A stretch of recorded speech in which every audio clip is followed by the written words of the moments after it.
South India के actor चेतन कुमार आजकल सुर्खियों में हैं। उनके सुर्खियों में होने की असली वजह क्या है, आइए विस्तार से जानते हैं। दरअसल उनका एक वीडियो सोशल मीडिया में वायरल हो रहा है।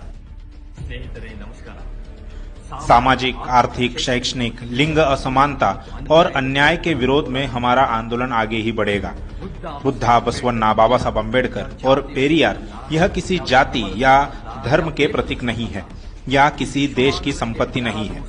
जो भी लोग विश्व मानव उत्थान के लिए समानता और न्याय एवं वैज्ञानिक तरीके से आंदोलन चलाते हैं, उन लोगों के लिए बुद्ध, बसवन्ना, बाबा साहब डॉक्टर अम्बेडकर और पेरियार एक सिद्धांत है। साथियों, इन चार महान लोगों की विचारधारा क्रांतिकारी ज्वाला है। वर्तमान में अगर गैर बराबरी की व्यवस्था के विरोध में समाज में परिवर्तन चाहिए तो हमें इनकी विचारधारा से ही संभव है। लेकिन इनकी विचारधारा का हजारों सालों से ब्राह्मणवाद द्वारा कत्ल किया गया है। सोचिए, 2000 साल पहले बुद्ध ने अंधविश्वास और भगवान जैसे कल्पना के भावनाओं का विरोध करते हुए उन्हें नकारा। ब्राह्मणवाद के विरोध में बड़ी आवाज उठाने वाले बुद्ध को ही ब्राह्मणवादियों ने दशावतारों में से 9वां अवतार बना दिया। इन ब्राह्मणवादी लोगों के षड्यंत्रकारी तथ्य को बाबा साहब अम्बेडकर अच्छी तरह से जानते थे।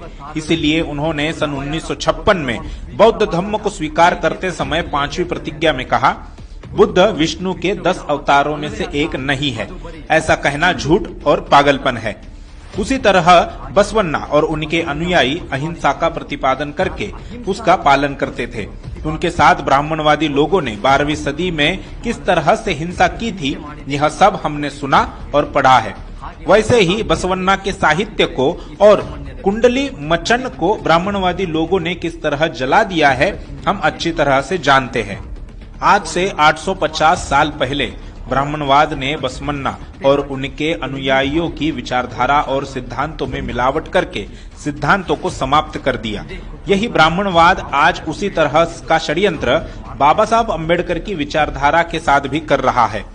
साथियों, हमें जागना है और इस विषय में हमें अधिक जोर देते हुए उसे रोकना चाहिए।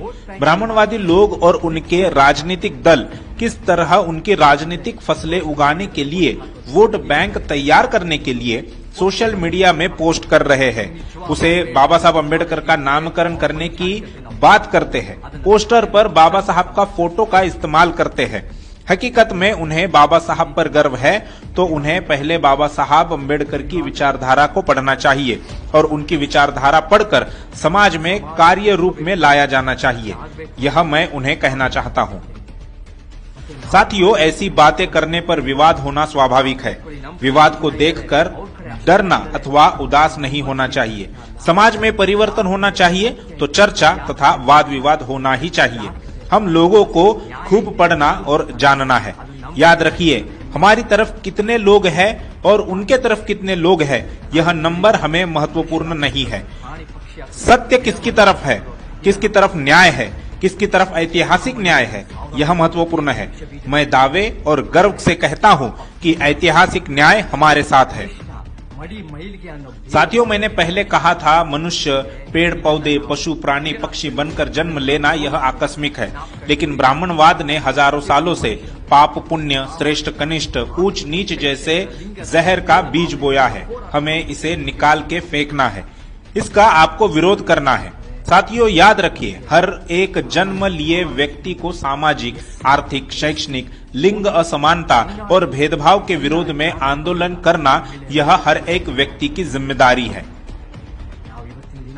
साथियों, हजारों सालों से ब्राह्मणवादियों ने एससी, एसटी, ओबीसी और माइनॉरिटी की महिलाओं पर किए हुए अत्याचार, बलात्कार हम जानते हैं। हर एक व्यक्ति को इसका विरोध करना है और साथ ही इसके विरोध में आंदोलन करना चाहिए।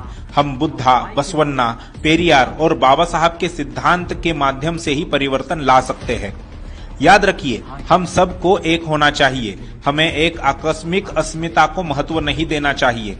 हमें एक करने वाले और जोड़ने वाले बुद्ध, बसवन्ना, पेरियार और बाबा साहब अम्बेडकर के सिद्धांतों को महत्व देना चाहिए। आखिर में क्रांतिकारी अक्का महादेवी के वचन कह के आपसे विदा लेता हूं। चेतन कुमार के इस वीडियो से ब्राह्मणवादी लोगों में खलबली मची है। इसे लेकर ब्राह्मणवादी लोग चेतन कुमार पर गलत टिप्पणी कर रहे हैं। जब भी कोई ब्राह्मणवादी व्यवस्था के खिलाफ बोलता है तो असमानता को मानने वाले ब्राह्मणवादी लोग उन्हें ट्रोल करने लगते हैं। अभी के लिए इतना ही, मिलते हैं अगले वीडियो में, तब तक के लिए धन्यवाद।